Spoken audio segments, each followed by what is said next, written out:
Video अच्छा लगे तो लाइक कमेंट सब्सक्राइब कर देना। बकरे को बीमारी खिला रहा है। ओ भाई તારી તો गर्लफ्रेंड ने मारू गॉड भूस मारी ना लोड़ा तने शर्म नहीं आती है कि उसको ओ तुम विमल भाई खिलाते हो तो उसका दूध लाल नहीं होगा कोई उसको पप्पी ठंडा नहीं पानी भरेगी डाली खबर दिया नहीं हो। पड़ती है तुमको मला तो रीस चढ़े नहीं माने लिंडी कालू भूस मारी ना नो भाई ओ। પેલો વાઘ બાજુમાં ઉભો હે તને જરા કે ડર ના લાગે હે તોરી બઈને લીંડી ओ કાલુ भाई મને તો રીહ ના ચડે તો ભૂસ મારીને મારી ભૂસમાં પાછો ગાલી દે નકર એક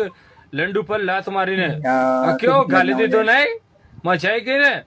મગજની માં ચોદેલ કોક તો સાચો ભાઈવાન હોય ને તો લોડા શું કે ઓફિસર ચોઈસ 78 વાળો સોરી ઓફિસર ઓફિસમાં નોકરી કરાવે 78 રૂપિયા પગાર હોય એવી મોટી જગ્યાએ ઊંચો પગાર અપાવરાવે અને આ ભૂસ મારીને વિમલના દાણા ખાતે શીખવાડે બોલો હું માં ચોદી નાખો ખતરનાક દિમાગ નું લોડા મરદ મારે ને સવારે વાળેલા ગાંઠિયા ને રાતે ઊંચા કરે ટાંટિયા એના મરદ માણા કહેવાય લોડા વિમલ ખાવાથી મરદ ના બનાય લંડ કાલુ ઠંડા પાન